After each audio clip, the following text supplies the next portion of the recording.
Di pinggiran sebuah kota, terdapat seorang wanita bernama Mayang. Mayang seorang perantau, tinggal sendirian dan hidup dalam kemiskinan yang menyiksa.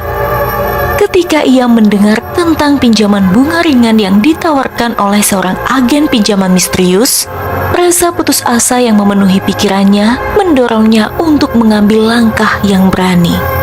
Tanpa ragu, Mayang mendatangi agen tersebut di sebuah bangunan tua yang tersembunyi di antara gang-gang sempit dan kumuh. Mayang memasuki ruangan agen pinjaman.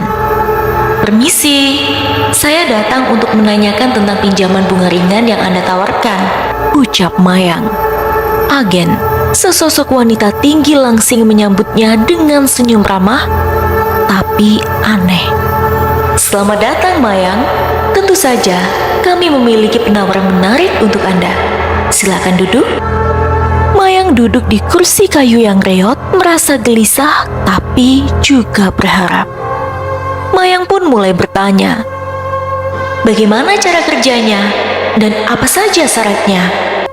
Agen menjawab, "Sangat mudah. Kami memberikan pinjaman dengan bunga yang sangat ringan tanpa jaminan apapun. Anda hanya perlu menandatangani kontrak ini." Agen itu menyodorkan selembar kertas kontrak yang panjangnya mencurigakan. Mayang berpikir sejenak. Baiklah, saya setuju." Mayang pun menandatangani kontrak itu tanpa membaca dengan cermat. "Hebat, Mayang. Sekarang, uang pinjaman akan segera ditransfer ke rekening Anda," ucap agen. Beberapa hari kemudian, Mayang menerima sejumlah uang yang ia butuhkan.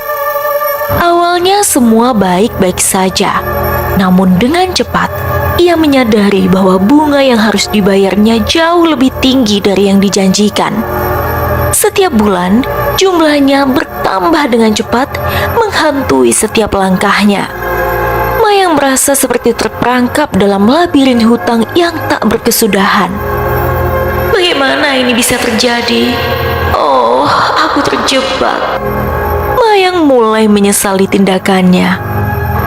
Dalam keputusasaannya, Mayang berusaha mencari jalan keluar, tetapi semakin ia berusaha, semakin pula ia terperangkap dalam jeratan hutang setan. Akhirnya, Mayang merasa tidak ada jalan lain. Hingga pada suatu malam yang gelap dan berkabut, Mayang memutuskan untuk mengakhiri semuanya. Mayang berbisik pada dirinya sendiri, "Aku tidak bisa lagi. Ini sudah cukup." Dengan berat hati, Mayang melompat dari atas jembatan yang tinggi, mengakhiri hidupnya secara tragis. Sejak saat itu, masyarakat setempat mulai merasakan kehadiran sesuatu yang ganjil. Mimpi buruk, suara-suara aneh, dan bayangan yang menyeramkan mulai muncul di sekitar mereka. Salah satu warga, Siti, mulai mengalami pengalaman yang paling menakutkan. Kala itu sepulang bekerja, Siti berjalan sendirian melewati jembatan tempat Mayang mengakhiri hidupnya. Ketika dia melintas, dia mendengar suara-suara gemuruh yang aneh. Siti bertanya-tanya, "Ada apa ini? Apakah ada orang di sini?" Tiba-tiba, bayangan gelap muncul di depan Siti.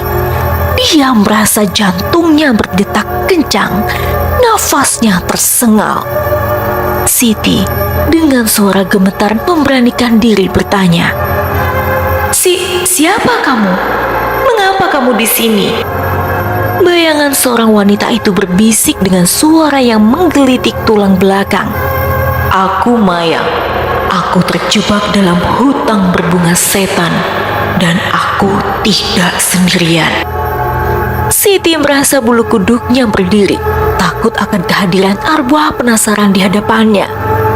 Siti yang ketakutan berteriak dan memohon, "Tolong pergi, jangan ganggu aku." Bayangan itu pun menghilang, tetapi kehadiran Mayang tidak pernah benar-benar meninggalkan Siti. Wanita itu mengalami mimpi buruk yang mencekam, merasa seperti ditatap oleh mata yang tidak berwujud setiap kali dia melewati jembatan. Dan Siti bukanlah satu-satunya yang merasakan kehadiran Mayang. Semakin lama, semakin banyak orang yang melaporkan pengalaman serupa. Kini warga mulai berkumpul, mencoba mencari cara untuk mengusir arwah penasaran Mayang. Seorang ahli supranatural lokal pun, sebut saja Simbah, dipanggil untuk membantu. Simbah berkata dengan serius, "Kita harus menemukan cara untuk memberi damai pada arwah tersebut. Dia terperangkap dalam kegelapan karena hutangnya yang tidak terbayarkan." Warga yang ketakutan bertanya, "Apa yang harus kita lakukan?" Simbah menjawab, "Kita harus menemukan cara untuk membayar hutangnya. Kita harus menemukan keadilan bagi Mayang agar dia bisa beristirahat dengan tenang." Warga setuju dan sepakat patungan untuk membayar hutang Mayang. Mereka mengumpulkan uang dari masyarakat setempat dan membayar sisa hutang Mayang kepada agen pinjaman itu. Setelah pembayaran dilakukan, kehadiran Mayang mulai meredup. Mimpi buruk berhenti dan suasana kota kecil itu kembali tenang. Siti pun bernafas lega sembari berkata, "Akhirnya dia bisa beristirahat dengan tenang." Simbah tersenyum lalu memberi wejangan, "Kita tidak bisa menganggap remeh hutang, apalagi hutang berbunga setan yang mencekik seperti kasus Mayang. Kehidupan dan kematian kita dapat dipengaruhi oleh tindakan kita di masa lalu. Semoga ini menjadi pelajaran bagi kita semua." Kota kecil itu pun kembali tenang, tetapi kisah Mayang dan hutang berbunga setannya akan selalu diingat sebagai peringatan yang mengerikan tentang bahaya hutang yang tidak terkendali.